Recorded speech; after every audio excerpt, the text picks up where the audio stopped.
नमस्कार मित्रों, आज अपन पढ़ेंगे चुंबक तो चैप्टर मैग्नेटिज्म। इसमें पहला टॉपिक पढ़ेंगे सर चुंबक। सर चुंबक ये होती है अपनी चर चुंबक। ये है सर चुंबक, जिसमें एक सिरे को कहते हैं नॉर्थ पोल, एक को कहते हैं south pole. South pole Hindi में कहते हैं दक्षिणी ध्रुव, और ये हो गया उत्तरी ध्रुव। ठीक है, इस सर चुंबक के पास क्या होती है? अपनी ध्रुव सामर्थ्य होती है। क्या होती है? ध्रुव सामर्थ्य। ध्रुव सामर्थ्य को अपन किससे दर्शाते हैं? एम से दर्शाते हैं, स्मॉल एम से। एन की तरफ होती है प्लस एम, और एस की तरफ होती है माइनस एम। ये होगी अपनी ध्रुव सामर्थ्य। ठीक है, ये अपनी चर चुंबक, जिसकी लंबाई क्या है? एल मान ली अपन ने। एम होगी ध्रुव सामर्थ्य। इस चर चुंबक के कारण क्या आता है? चुंबकीय द्विध्रुव आघूर्ण उत्पन्न होता है। क्या होता है? चुंबकीय द्विध्रुव आघूर्ण, जिसे अपन कैपिटल एम से दर्शाते हैं। एल होगी दो ध्रुवों के बीच की दूरी। इस सर चुंबक से क्या निकलती है? चुंबकीय बल रेखाएं निकलती हैं। ऐसे ऐसे चुंबकीय बल रेखाएं निकलती हैं बाहर की तरफ, एन से एस की तरफ। ये चुंबकीय बल रेखाएं क्लोज लूप बनाती है। क्या बनाती है? क्लोज लूप, मतलब बंद लूप। और इस चुंबक के अंदर अंदर एस से एन की तरफ होती है। ये क्वेश्चन पूछ सकता है कि चुंबक के अंदर किस तरफ होती है? अंदर होती है एस से एन की तरफ, और बाहर होती है एन से एस की तरफ। ठीक है, तो चुंबकीय बल रेखाएं सदैव बंद लूप का निर्माण करती है। किसका? बंद लूप का निर्माण करती है। इस चुंबकीय बल रेखा पर खींची गई कोई भी स्पर्श रेखा इसको दर्शाती है, चुंबकीय क्षेत्र को दर्शाती है, बी को। और चुंबकीय द्विध्रुव, चुंबकीय द्विध्रुव क्या होता है? एम बराबर स्मॉल एम इंटू एल। और ये क्या है? सदिश राशि। एल भी क्या हो गया? एक सदिश राशि है। तो चुंबकीय द्विध्रुव का सूत्र हो गया कैपिटल एम बराबर small M into L. Capital M क्या है? द्विध्रुव सामर्थ्य, और ये एल क्या है? दो ध्रुवों के बीच की दूरी, ये वाली एल। ठीक है, तो ये अपना हो गया चुंबकीय द्विध्रुव। अपन ने एक और चैप्टर में पढ़ेंगे, उसमें क्या होता है? ये धारावाही लूप होती है। इस धारावाही लूप में क्या होते हैं? ये आई धारावाही, और इसका क्षेत्रफल ए मान लिया, और इसके एन घेरे। ठीक है, इसमें चुंबकीय आघूर्ण क्या होता है? इसमें एम बराबर एन आई ए होता है। आई क्या है? धारा। ए क्या है? एरिया। क्षेत्रफल एन है घेरे। ठीक है,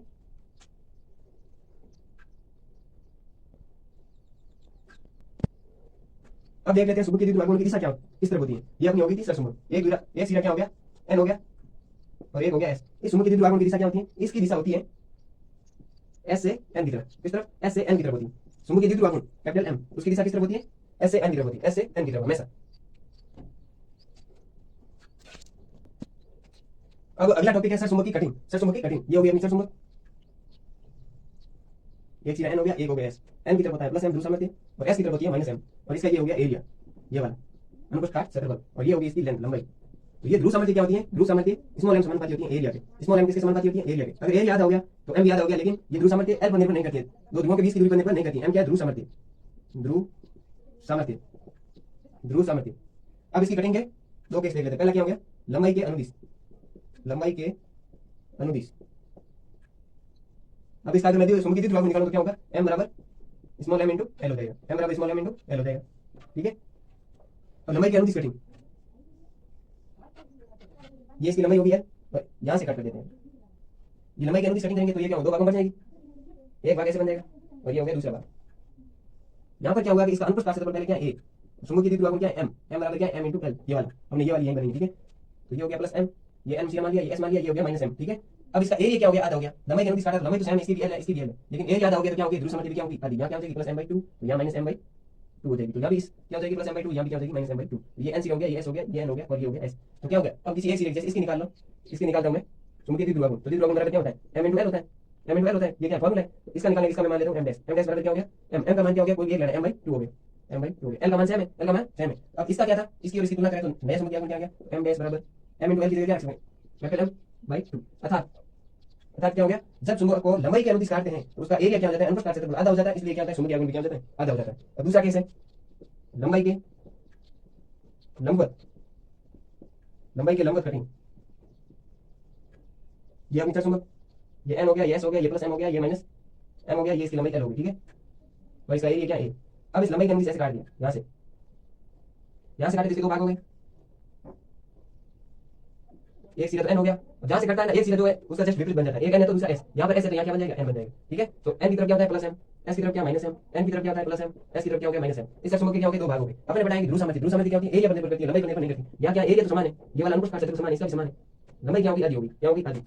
इसकी लंबाई क्या होगी? आधी। लेकिन लंबाई आधी होने पर चुंबकीय द्विध्रुव आघूर्ण पर कोई फर्क नहीं पड़ता है, या चुंबकीय सॉरी ध्रुव सामर्थ्य पर कोई फर्क नहीं पड़ता। इसका आपने क्या है? एम बराबर चुंबकीय द्विध्रुव आघूर्ण स्मॉल एम इंटू एल मान लिया। इस नई सिरा का क्या होगा? एम डैश मान लो। एम डैश बराबर क्या है? एम इंटू एल होगा। अर्थात क्या हो गया? चुंबकीय द्विध्रुव आघूर्ण लंबाई के लंबवत काटने पर क्या होता है? पहले वाले के समान रहता है। ठीक है, तो ये अपने सर चुंबक की कटिंग पढ़ लिया।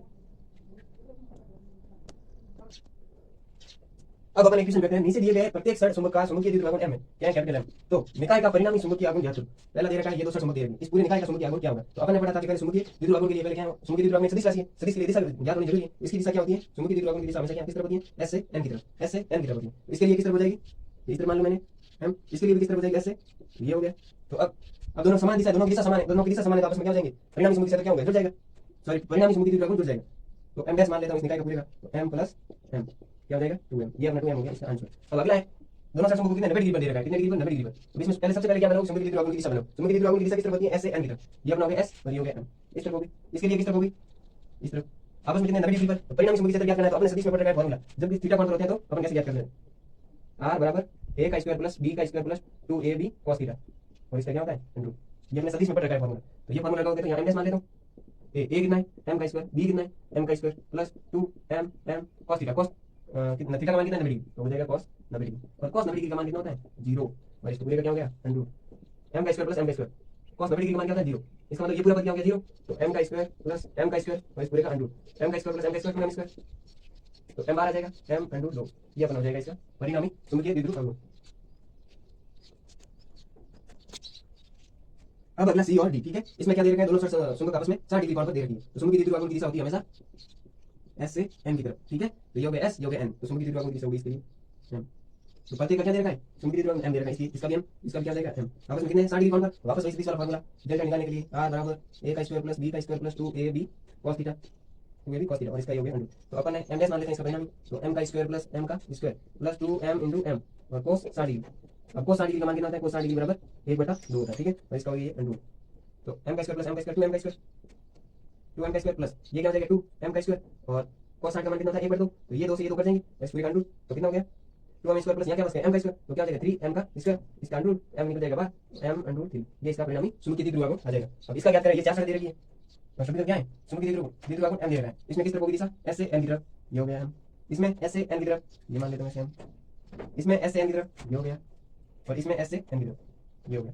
तो अपन ने दो तो ऊपर आ रहे हैं और दो क्या आ रहे हैं ऐसे, तो समान समान तो क्या होंगे, जुड़ जाएंगे आपस में, तो ये मैंने ऐसे ले लेता हूँ, ठीक है, ये 2m, ये वाला m प्लस ये वाला m, और इस तरफ क्या हो गया 2m हो जाएगा, ये वाला m प्लस ये वाला m। अपने पहला केस पढ़ा था ना a, उसमें कराया था मैंने, और बीच में कितना 90 डिग्री का कोण, तो वही वाला फार्मूला सेम, m डैश मान लेता हूँ, m का स्क्वायर, यहाँ m नहीं, यहाँ क्या 2m, तो 2m का स्क्वायर प्लस 2m का स्क्वायर प्लस 2m और cos 90 डिग्री का मान कितना होता है 0, cos 90 डिग्री, ठीक है, और इस पूरे का क्या हो गया अंडू, ये इसका होल स्क्वायर, इसका मान टोटल क्या हो गया 0, 90 डिग्री मान कितना 0, तो यहाँ पर क्या बच गया, मैं यहाँ पर लिख देता हूँ m डैश बराबर 2m का स्क्वायर मतलब 4m का स्क्वायर प्लस 2m का स्क्वायर मतलब 2 का स्क्वायर 4 और m का स्क्वायर अंडू, तो ये 4m का स्क्वायर प्लस 4m बराबर 8m का स्क्वायर, तो क्या करेंगे m बाहर ले तो अंडू 8 हो जाएगा, तो 8 को भी कैसे लिखते हैं अपन, 8 को 2 into 2 into 2, तो 4 का 2 बाहर निकल जाएगा और 2 अंदर रह जाएगा, तो क्या हो जाएगा 2 अंडू 2m हो जाएगा, ठीक है, ये इसका परिणाम आ गया समूह के द्विध्रुव अंगूठ।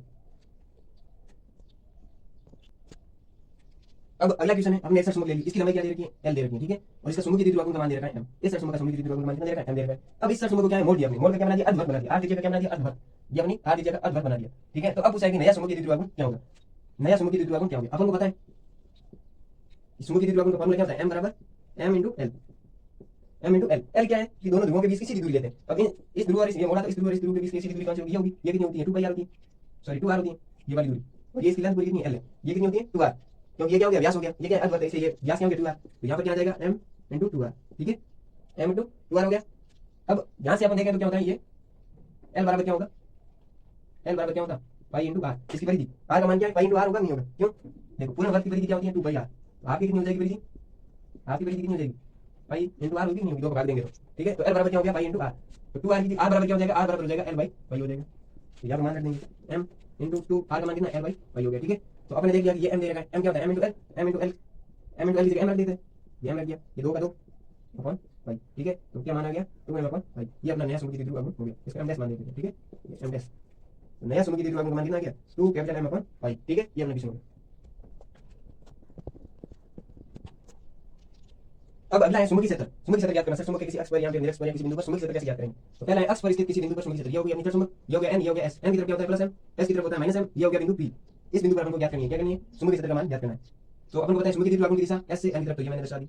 अब अक्ष पर क्या होता है कि समूह की द्विध्रुव अंगूठ की दिशा में समूह के क्षेत्र की दिशा होती है, इसी तरफ क्या होगी समूह के क्षेत्र की दिशा, अक्ष पर m व b की दिशा सेम होती है, जिस तरफ m की दिशा होगी उसी तरफ क्या होगी b की दिशा सेम, ठीक है। तो m और b के मध्य अब कोण कितना हो गया 0 डिग्री, क्योंकि दोनों एक तरफ है, तो कोण का मान क्या हो गया 0 डिग्री। अब फॉर्मूला क्या है, सीधा फॉर्मूला अपन लिख रहे हैं, यही आता है b x बराबर 2 cos square mu naught upon 4 पाई और m अपॉन r का क्यूब हो गया, r होगी यहां से ये दूरी, ये होगी r, शेषर समूह से बिंदु की दूरी होगी, ठीक है। म्यू नॉट अपॉन 4 पाई का मान कितना म्यू नॉट अपॉन 4 पाई, इसका मान होता है 10 की घात -7 हेनरी पर मीटर होता है, ठीक है। यानी पर मीटर। अब होता है निरक्ष पर, ये अपनी चर समूह हो गई, ये बिंदु ले लिया आपने, अक्ष पर होता है यहाँ पर, होता है यहाँ पर, यहाँ पर किसी, अब यहाँ पर ना होकर ये क्या है निरक्ष पर। निरक्ष पर क्या हो गया, यहाँ हो गया प्लस एम, एन की तरफ, यहाँ माइनस एम होगा, तो ऐसे एम एन की तरफ होती है समूह की द्विध्रुवागुण की दिशा, तो ये बना दिया हमने। अब निरक्ष पर क्या होता है, समूह की द्विध्रुवागुण और समूह के क्षेत्र की दिशा क्या होती है, विपरीत होती है। इसमें क्या है कि अपन जब फॉर्मूला सिद्ध करते हैं तो समूह के क्षेत्र की दिशा आती है इस तरफ, जस्ट उल्टी आती है। तो इनके मध्य कोण कितना हो गया, एक हो गया ऐसे एम और एक हो गया ऐसे बी। तब इन दोनों के बीच अब कोण कितना है, थीटा बराबर 180 डिग्री। तो बी और एम के मध्य कोण कितना हो गया, थीटा बराबर कितना हो गया, 180 डिग्री हो गया। ठीक है, तो बी निरक्ष का फॉर्मूला क्या है, माइनस, माइनस क्या आया, क्योंकि एम और बी की दिशा आपस में क्या है, विपरीत, इसलिए यहाँ पर क्या है minus mu naught upon 4 pi M upon R B cube होगी। ठीक है, तो ये अपने दो फॉर्मूले हो गए। अब अगला है तीसरा, किसी थीटा कोण या किसी बिंदु पर किसी भी एंगल पर अगर पूछ ले तो ये इस समूह से थीटा कोण पर ये क्या बी बिंदु, यहाँ पर क्या ज्ञात करना है, समूह के क्षेत्र की, समूह के क्षेत्र ज्ञात करना है। तो क्या हो जाएगा, यहाँ पर सीधा फॉर्मूला यहाँ पर याद करना है, बी थीटा लिख देते हैं यहाँ पर म्यू नॉट अपॉन 4 पाई, म्यू नॉट अपॉन 4 पाई, फिर एम अपॉन आर का cube under 1 plus 3 cos square theta. ये अपना हो जाएगा यहाँ पर फॉर्मूला। यहाँ पर थीटा का मान रखने पर क्या आ जाएगा, सीधा बी का मान आ जाएगा। ठीक है,